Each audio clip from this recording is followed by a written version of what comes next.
Hello and welcome to the Unique CPA with your host, Randy Crabtree. We're committed to creating a thriving community of accounting professionals who are physically and mentally healthy, fulfilled, and energized by their work. Our ultimate goal is to elevate the reputation of the accounting profession and vastly improve the lives of those in it. The Unique CPA is brought to you by Tri-Merit, the specialty tax professionals. Today's guest is Steve Shein. Steve is co-founder of Franklin Alliance, which we will be spending a lot of time discussing what that is today.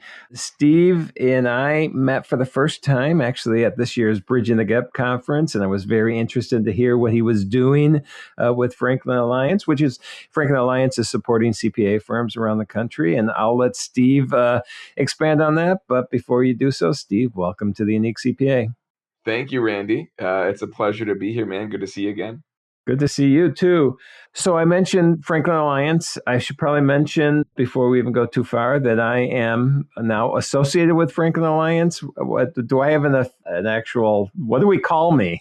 You are a strategic advisor, my friend. All right. You have the Randy halo effect that you bring to the organization, which we appreciate.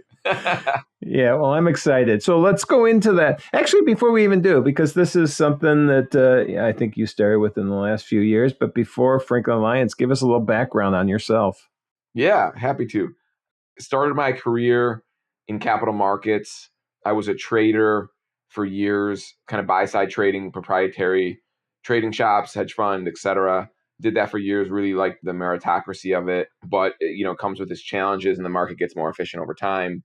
And so pivoted out of that into entrepreneurship kind of serendipitously. We were building software for capital markets participants. And then as that kind of grew and we kind of increased our subscription base, realized that the recurring kind of software model was pretty nice and it was less risk and less stressful.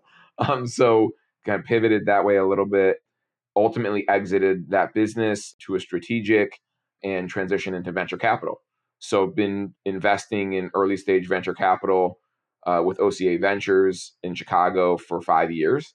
And 2 years ago, we were really interested in the accounting space from a technology perspective. We, as I really dug in and learned more, got, very excited about the dynamic nature of the accounting space for a lot of reasons I'm sure we're going to touch on today. But because of that kind of workflow, we launched the Franklin Alliance, just under 2 years ago, because we realized that, there's a massive number of firms in the US and 97% of them are below $10 million of revenue. They all kind of face similar headwinds. And it's a really dynamic time in the industry. And we thought that an alliance that supported kind of this SMB segment of the accounting industry would really drive a lot of value. So we launched it, and we were really excited to have people like you involved. Yeah, it is really interesting. It's different. Well, I guess you can explain it to us. But I mean, right now, obviously, there's this huge PE influx coming into the accounting profession. You mentioned this is VC, backed. Yep. What's the difference? And honestly, educate me on this. What's the difference between someone going in, investing in a firm through PE and somebody coming in with venture capitalist money? I think the tactical differences in how we structure this is we're not a fund. So the Franklin Alliance is not a fund. It's a company. It's just an operating company. It's an accounting company with capital on its balance sheet to invest in accounting firms and build kind of a platform to support its alliance members. And the reason that that's I think differentiated is for a couple of reasons. One, I think the timeline and the way that we will drive value for our investors is different than I think the traditional kind of private equity play. So to expound on that, our timeline is more flexible because of the way we structured the Franklin Alliance. It's an operating company with a longer term time horizon. Traditionally, private equity has certain kind of horizons where the investors in that private equity fund, the LPs, would want to be paid back, right? So let's say it's 3 to 5 years, et cetera. Sometimes, not always, but sometimes decisions need to be made that can facilitate kind of a shorter term exit liquidity kind of path, right? Yep. And oftentimes, I think the smaller segment of like any industry, but particularly accounting, there isn't the infrastructure to drive a lot of I think the playbooks that the private equity kind of return is predicated upon. So it's incongruent. So what I'm trying to say is I think it's incongruent with the smallest segment of, let's say less than $10 million firms. So for us, when we look at a $5 million revenue firm, we don't look at that as like an add-on to a regional firm, right? Like the private equity play, the traditional private equity play would be, a $20 million revenue firm, regional firm. And I'm painting with a broad brush here, but it's just a hypothetical example. Right. A regional firm, right? $20 million of revenue. It's backed by private equity. They'll go and acquire, right? And we've all seen this play out. They'll go acquire $5 million revenue firms and they're add-ons to that regional firm, and they get subsumed into the regional firm, right? So like the culture, the leadership team, the software stack, the policies, right? Everything, pricing, the name of the firm, right? Yep. Like it gets subsumed. Our model, and I can expound on why this is played out with our first two partners were actually second generation CPA firms, where the current kind of owner of the firm, it was started by both of their respective fathers. Mm-hmm. And so their names are on the door, right? So for them, like being subsumed by a regional firm wasn't the ideal play for them. They wanted to maintain the legacy and the culture. So there aren't that many options for a $5 million revenue firm that, for example, right, that wants resources, wants to grow, wants capital to do acquisitions, wants all of the resources of a larger firm or more of them, but doesn't want to be subsumed by a regional. And so that's kind of where we have come in. And that's why our model of growth is kind of different and more kind of, I would say, patient capital than like what people, I think, presume typically when they think about traditional private equity. Does that make sense? Yeah, that does make sense. Well, some. I learn every time I talk to you or anybody. So, but it does make sense. And what excited me about what you're doing is that you just mentioned it. These smaller firms don't have all the options that a larger firm has. They do want to stay independent at times like this, especially with that second generation firm, but they don't have the capital either that they need to maybe compete. I mean, it's as a $5 million firm, you're competing with $1 million firm, but you're also competing with a $20 million firm. Right. And you're kind of stuck in the middle. And what I've seen is that those firms are the firms that are struggling the most because they just don't have the capital to get the technology in place that they need. The pricing models are different if you're competing with a $1 million firm than a $20 million firm often. And so getting those things all tied in is super important. And so you coming in and giving them an opportunity to, whatever their goals are, and I assume each individual, firm coming in has their own goals, and you can kind of structure what makes sense for them. Is there a common theme of why people are, becoming part of the Franklin Alliance? Do you call it the Franklin Alliance? Yes, Alliance? I do. Exactly. The Alliance, the Franklin Alliance. Exactly. Yeah, that's well said. There has been a common theme among the first partners that we've brought onto the platform. It's been a couple of things. It's diversification of resources. It's a growth-oriented partner.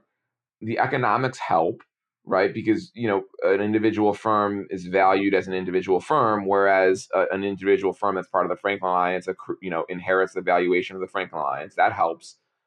Like out of the first several firms that we partner with, it actually is less to do with succession than it is with growth. Okay. Now I don't think that's going to be ubiquitous across our platform. We actually have a partner right now that we're talking to, we're under contract with, that, we haven't formalized, we haven't finalized the onboarding yet, but we're under contract. We're really excited to partner with him. And I think for him, it's more, succession based, with the excitement factor of what we're doing and wanting to add value and contribute to it, which I think is, reciprocated on both sides. But I think what's interesting for our platform, and you highlighted it nicely, which is we don't, meet someone and try to articulate their goals for them. We want to understand what their goals are. And if we can help them with them, then maybe we can be a great partner and we can explore it. If we can't, then that wouldn't be a good fit for either of us, right? So I think the through line so far, we have partnerships with two firms. We're under contract with several others. If we were to be able to get through all of the deals that we have kind of all of our partners, if we were able to formalize all of those partnerships within kind of the remainder of the year, I think we'd be at maybe 5 to 6 partners at the Franklin Alliance with kind of multiple offices throughout the US. I think if that happens, 40%, I would say, are acutely interested in succession. The other 60% are more interested in growth, I would say, roughly. Yep. But everyone likes having an embedded succession plan. Right. I mean, it's nice that, like, our goal is that if you want to grow your firm for the next 5 years and you want to have an embedded succession plan, we can provide that. I mean, like, we want our platform to be able to provide the liquidity for you. Let's say you're running your firm, in 3 years, 5 years, you want to start selling your equity to the platform and taking cash off the table. Like, we want to be able to facilitate that. Right. So let's talk about the mechanics of that then, of how you're coming in now with firms currently, because obviously there's some cash infusion that you're doing with them now. Yep. Are they retaining equity? What's the mechanics of how it looks with being part of Franklin Alliance? Yeah. So our model, I guess it's why we use the word partnership, because our main model is to find, a partner that values the resources, and, we have kind of alignment with, like, goal specific alignment, and they want to be, in most cases, again, I don't want to paint with a broad brush, but this is kind of what's been representative so Yep. far, is that the owners of the firms want to maintain, right, the legacy, the culture that is currently existing in the firm, right? They want to own a significant piece of the cap table of the firm, right? So our partnerships have been ranging from, like, someone wanting to own, let's say, 20% of the firm to 40, and we're flexible. So if someone wanted to propose something to us, we would listen. At the end of the day, what we care about most is just partnering with the best people that share the vision with us. So our CEOs, our leadership teams, own a significant piece of the business. And then we are their teammates. We invest alongside them. So, people can take cash off the table. They can diversify their net worth a bit, right? They have capital for growth and for acquisitions if they want. They can leverage some of the operational kind of pillars that we have, which I can touch on. But I think that's been why people have been interested in kind of the Franklin Alliance, as opposed to some of the other models, because some of our firms have looked at kind of all the models. Mm-hmm. They talked to some of the regional kind of PE-backed roll-ups. They talked to some regional firms. They were considering, right, like, what's the next chapter of their firm and their future look like? And if they didn't want to go at it alone, who are the partners that potentially exist? And so we like when people do that, because if they've done that and they're aware of all the different options and they like our model, then we have some type of, behavioral alignment in terms of goals. And by the way, for firms, we have a one pager on this. If people are interested, there's a one pager that we put together. It's on our website in the DocSend link, where it outlines all of the different potential partners for CPA firms.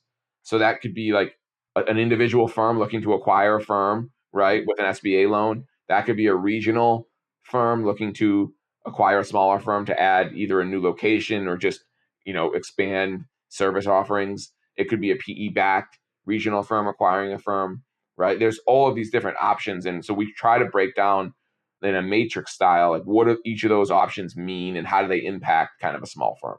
Okay, that's very cool. I should probably look at that. We'd love your feedback, man. Yeah, you definitely, you've been around the industry. You're an OG in the industry. We'd love your feedback, of course. Yep, I'm old. That's the whole point, right? No, that's wisdom. That's wisdom. Wisdom is earned. Wisdom. You know what? I like how you said that, because this is a new passion of mine, not to get off topic, but I think, writing a new keynote just on this whole stages of your career and what the best use of your time is. And at this point in my career, the best use of my time is, as you put it, wisdom. It's things I've learned over the years. It's relationships I've built over the years. And, I'm not going to be the technician that I was 20 years ago, and I don't want to be that technician, but I have a lot to offer. And I think people don't see that. So we're going on a tangent for a second. We'll pull it back to Franklin Alliance. But I think this is something like this is, I think, important even with the firms you're working with, where they can actually step back from something that they don't have to do, that they've been, just the production person the entire time. And they realize, I can't do the growth if I'm doing the production, and I'm more valuable with the relationships I build. So I assume those are some of the things you're seeing in this. Well, that's so well said. And it dovetails perfectly into one of the things that we try to do as we talked about earlier, like you being a strategic advisor, what we try to do is bring together people like you. We have a strategic advisory board that's composed of people like you, like Rick Dreyer, who is the CEO of Wifley, right? Chairman of Mm-hmm. the board, Wifley, retired. People like John Siegel, who grew his firm in Chicago and sold to Aprio, Kimmy Allen, people that have made an impact in the accounting industry and have seen a firm go from either like 0 to 5 million or 5 to 15 or 15 to 50 or 50 to 100, or even in the case of Rick, a very large firm, right? Oh And yeah. it's what you just highlighted. It's helping people not reinvent the wheel. Right. So like they can lean on the wisdom of people that have done it, so they can not stub their toes around every corner. They might be able to have a little, lean on someone else to share some feedback and life experience with them. And that strategic kind of advisory board, that's like those people meet with our firms as much as our firms want to meet with them. And the people that are proactive and growth focused, like they want to be a sponge and learn from the wisdom that people like you can impart. And so I like what you just said with that, also the freeing the people up. And two, when they are in this, hey, we want to be part of Franklin Alliance because, we want, I'm not looking to retire next year. I just don't have the opportunity to grow the way I want with, the staff I have because I have to do so much right now, or I don't have the funds available. This investment that you give to them that if they keep 40%, let's say, in that scenario, I assume someone that wants to grow is going to want to keep a bigger percentage. Exactly. That money, that 60% buyout, let's call it, that they get from you, is that something that then they use to invest? Is that something they personally just go invest for themselves for the future? Is there a requirement that's used in any way? No, there's not a requirement. I think it's case by case. I think it's really dependent on which stage in life someone's in. Like Brent was our first partner. Brent's young. Brent has his whole professional career ahead of him. Arguably, he could work for 20 years if he wanted. I don't want to speak for him, but he's a young guy. He's a spring chicken. Like, so for him, it's all of our partners are actually pretty young and so far. And so we do have one partner who, like I said, is more interested in succession. So for him, it might be taking those chips off the table, financial stability for, him and his family, because he might not want to work for as many years prospectively. Right. So for Right. him, it might be, take the chips off the table, reinvest, elsewhere, financial obligations for him and his family. Right. But for others, it's like double down. It's how do you double down? Right. How do you diversify your wealth a little bit and kind of, excel in what you're doing? So there's no recipe that people need to follow. I think it's really kind of just predicated on where in life they're at. Yeah, and you're being a good partner and just helping them wherever they need. So let's talk about just what you said. There's somebody, hey, maybe it's a year or two, he's going to be, someone else may be around for 20 years.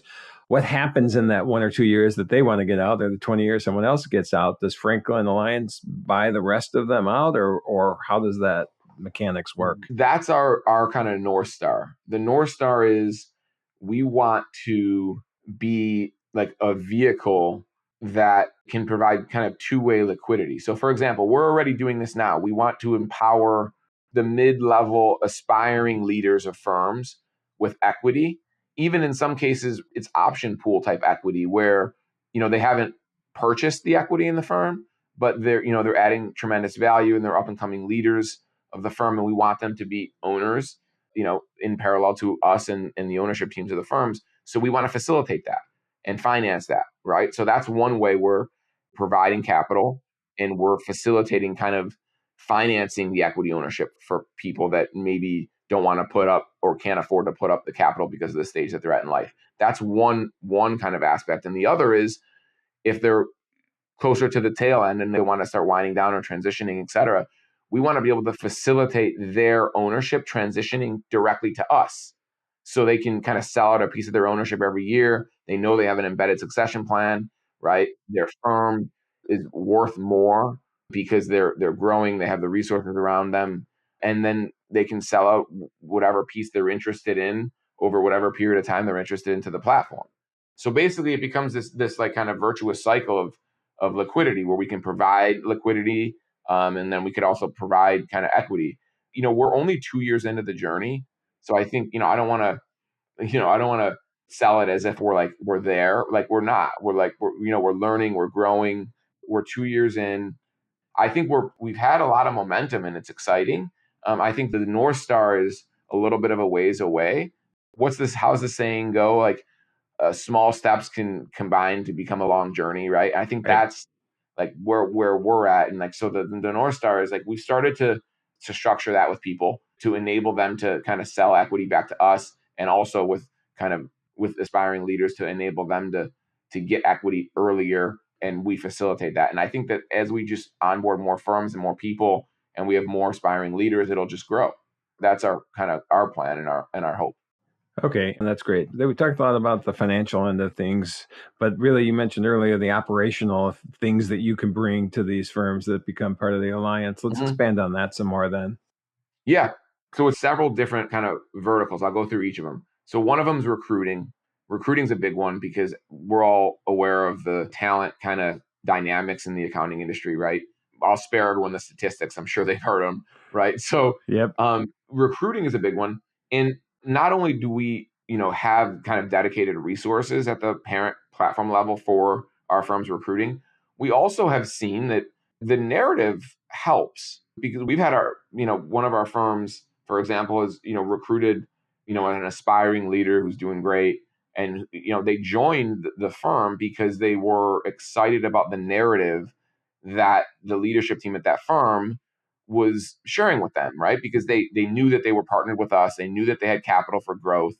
They didn't want to sustain as a few $1 million revenue firm kind of into the future and then just pull all the capital out every year. And, they wanted to reinvest. They wanted to grow. They wanted to do acquisitions, right? So like that narrative, and talking to like all the Franklin Alliance co-founders, I think that's what pushed this gentleman over the line to join that firm. And I think that you spoke to this, the principal of that firm. I think he would tell you that the reason that that gentleman joined is because he was a part of the alliance, and we take great pride in that.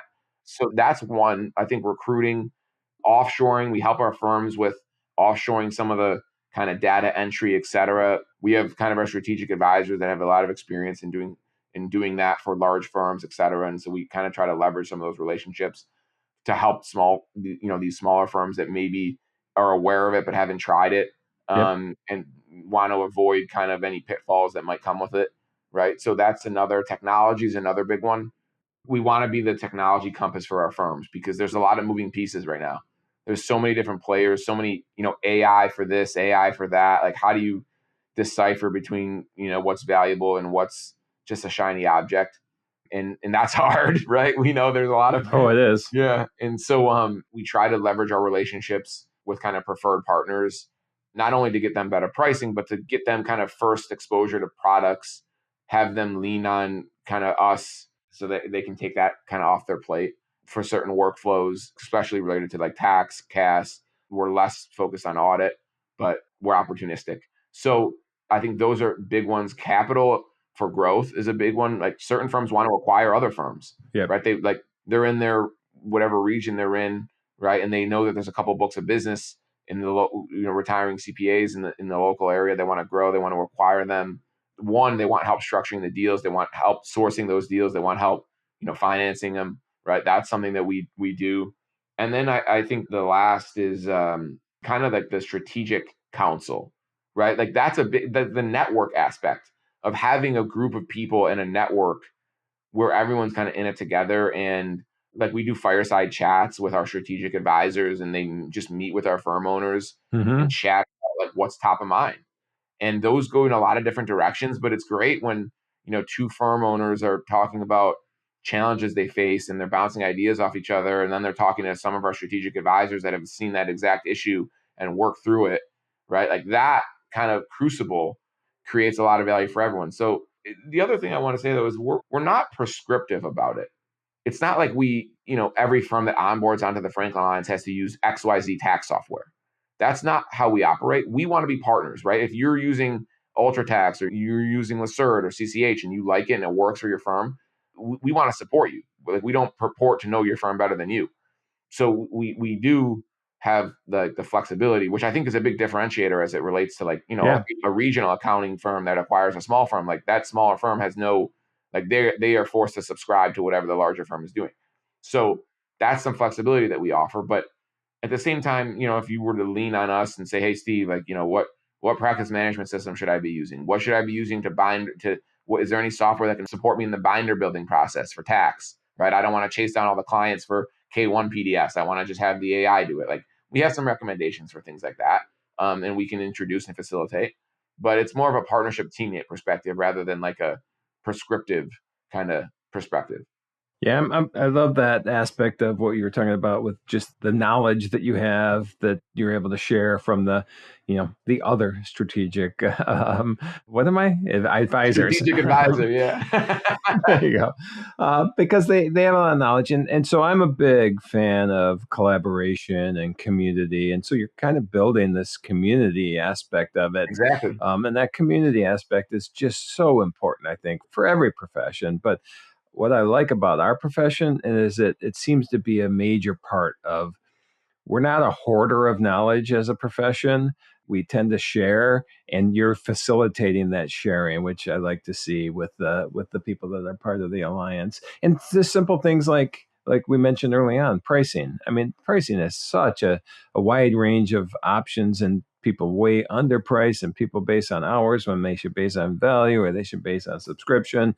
I'm a big anti-fan of hourly billing, Yeah. but that's me personally. So things like that, and then the tech stack, like you said, and having let them decide what they want, but you giving the advice on things that can work together with that. Exactly. That again were things that got me excited about what you're doing. Yeah, no, and I appreciate that, Randy. You seeing the value in it, speaks volumes. I think to your comment about pricing, for example, like we were on this fireside chat. One of our advisors shared this super sage comment that effectively, you never price alone, is what he said. Yeah. And it just you just bounce ideas off each other, right? And when people, you're running a firm in, let's say in, Pennsylvania, and you have a counterpart in the alliance who's in Utah, it's not like it's a competitive environment. It's just you purely bouncing ideas off each other. Like, oh, how do you price this? What's your pricing calculator? How do you navigate it? Right? Yep. There's value in that. Yep. All right. So great. We talked about the financial end. We talked about helping with the operational. But what's this look like from are you meeting with them on an ongoing basis? Is it just when they have a question they call you? How does that relationship work that way? Yeah, I'm glad you asked. It takes a couple different forms. I think the overarching kind of modality for us is that we have weekly management meetings with our firms and leadership, and we talk about what's on their mind. We're a big believer in what gets measured, right, gets done. So we're very forward in trying to just manage kind of, workflows, to-do lists, et cetera, right? Like things like Asana. We want to help surface things like, your goals, right? If you're running a firm, what are your goals, and help you elevate to be more working on the business rather than in it. Mm-hmm. So, and we do that by having kind of weekly meetings. We have a kind of a workflow list. We're using like some type of tool like an Asana, and we go through and we kind of check those things off, and we try to bring our resources to bear. And so things can change kind of as much or as little as you want them to as a firm owner. That's how it's transpired so far.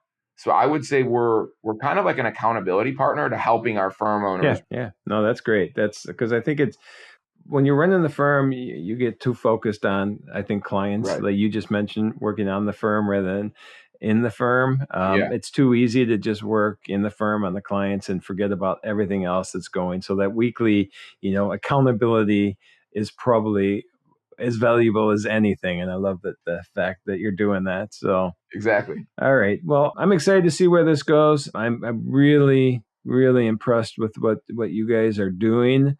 I think it is a nice alternative option for people out there that, especially with the smaller firms, we didn't really define size. You mentioned 10 million and below. So before I even wrap up, what is like target market that you're looking at for this? So we try to be opportunistic in that we ultimately care about the best partners who are shared in our vision, I think. But in terms of guardrails, I would say roughly, 2 to 8 or 2 to 9 million. 10 million, I mean, again, that's a guardrail. But if you start going larger than that, maybe our value add would be, no, I don't want to say like less relevant, but I think we can help firms that are smaller make an impact faster. Right. Right. I think, and so that's why we focus, and there's so many firms in this segment. That's why we focused here. So I think it's, the real strike zone is like, yeah, I would say like 2 to 8. Yep. And I think that's probably a good range there that needs this, and that is harder for them to maybe team up in other areas. And so, okay, so if anybody wants to hear more, they want to at least see that checklist that you mentioned, or they want to get more, connect with you, where should people look? Yeah. So my email is, steve@franklinalliance.co, CO. And, our website, franklinalliance.co, has a bunch of resources on there. We're a big proponent of kind of just sharing the knowledge and the data that we've kind of acquired, because we want to pay it forward. And we think that'll ultimately just it'll pay us back in spades, right? If we pay it forward to the industry. For example, we collect data for, P&L benchmarking data that some firms, right, will charge, a small firm quite a bit to do a management consulting project and share that data. Like, we'll share that for free. If people are curious and they want to learn more, want to see some of the resources that we'll offer for free, even to non-partner firms, hit us up. That's our website. That's my email. We're trying to get more active on social, but there's only so much time in the day. Well, you just said another thing that made me realize that I knew there was more reasons that I liked you. One of my mantras is share your knowledge. That's something I've said for a while. It'll come back to you if you don't hoard it and you share it with others. Exactly. Amen. Well said.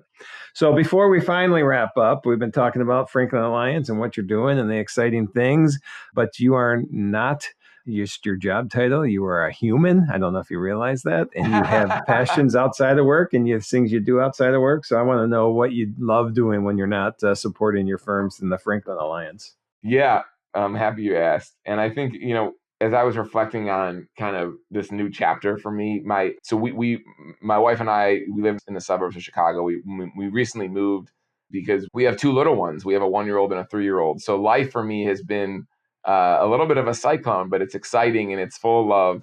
And so, I think right now my passion is just trying to, as hard as it is, to stay kind of present in everything that's going on. Yep. Because I don't want to blink and, my youngest will be 3 years old before I know it. Right. And so I just trying to be present and kind of be a part of everything that's going around in my community, my friends, family. Right. And as well as kind of the Franklin family. Right. So that's kind of what I'm focused on right now. I'm struggling with it, but I think I'm in the eye of the storm. So I know it'll pass. Yeah, for sure. It's family is important. Friends are important. In fact, your happiness levels way more tied to family and friends than it is to the money that you made or anything like that. Yes. It's amazing what we concentrate on some. So that's cool that you're trying to stay present in what's happening today, because that's hard to do sometimes. Trying my best. Yeah, and you're spot on. That is. That's the wisdom, right? That's the strategic advisor wisdom that we need. Right. Well, for some reason, over the last few years, I've started reading books like that forever I just relied on my own knowledge, and now I'm learning from others. And it's pretty cool to hear the things that are out there and the knowledge that you're able to learn and then share with others. So I love that. Yep. Well, I appreciate you being on here. I appreciate the time. I appreciate you asking me part of Franklin Alliance. I'm looking forward to the future and see where this takes us. And thanks again for being on the Unique CPA. Awesome. Thank you so much, Randy. Thank you for joining us today on the Unique CPA. You can find the show notes for today's episode and learn more about TriMerit at theuniquecpa.com. Remember to subscribe and leave a 5-star rating on your favorite podcasting app. And join us next time for more expertise and insights on the Unique CPA. Professionalproductions.net